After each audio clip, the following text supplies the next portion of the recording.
நீங்கள் மாம்சத்துக்கு உட்பட்டவர்களாய் இராமல் ஆவிக்கு உட்பட்டவர்களாய் இருப்பீர்கள்.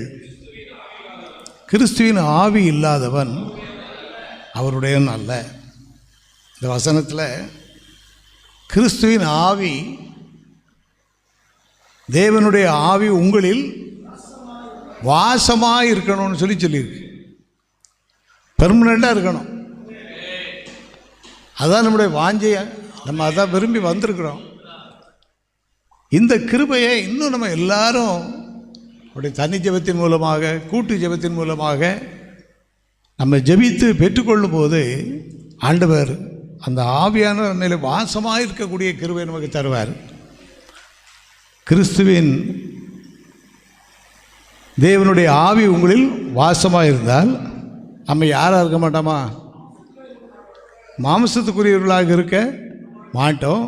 யாராக மாறிடுவோம்னு சொல்லி ஆவிக்குள்பட்டவர்களாக இருப்போம்னு சொல்லி வேதத்தில் வாசிக்கிறோம்.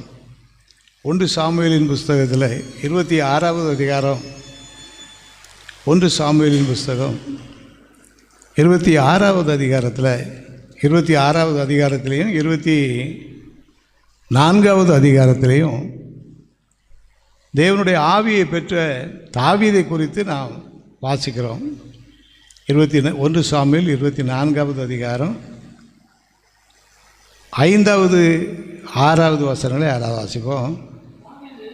தாவீது சவுலின் சால்வையின் தொங்கலை அறுத்து கொண்டது நிமித்தம் தாவீதுக்கு மனசு என்ன செய்யுது? அடிச்சுது. என்ன செஞ்சிட்டாருன்னு கேட்டால், பக்கத்தில் உள்ளவன் பேச்சை கேட்டு இதுதான் சரியான நேரம் அப்படின்னு சொல்லி சொன்ன நேரத்தில் இவர் சால்வையை தொங்கலை கொஞ்சம் போல் என்ன செஞ்சிட்டார்? அறுத்துக்கிட்டார். அப்படி செய்தது எப்படி இருந்துச்சு அவருக்கு? அவர் மனது, அதான் ஆவிக்குரிய சுவாபம், அதான் ஆவிக்குரிய மனதுங்கிறது. அடுத்த வசனத்தில் வாசிக்கிறோம்.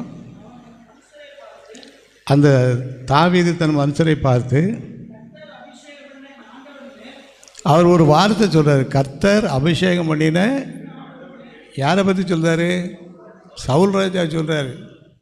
இந்த வார்த்தை சொல்லும்போது சவுல்கிட்ட ஆவி இருந்துச்சா இல்லையா? போயிடுச்சு. பொல்லாத ஆவி தான் அவர்கிட்ட என்ன செய்யுது? இருக்குது. இது தாவீதுக்கு தெரியுமா தெரியாதா? நல்லா தெரியும். தெரிஞ்சு என்ன சொல்கிறான்னு கேட்டால், கர்த்தர் அபிஷேகம் பண்ணின என் ஆண்டவன் மேல் என் கையை போடும்படியான இப்படிப்பட்ட காரியத்தை நான் செய்யாதபடிக்கு கர்த்தரை காப்பார்.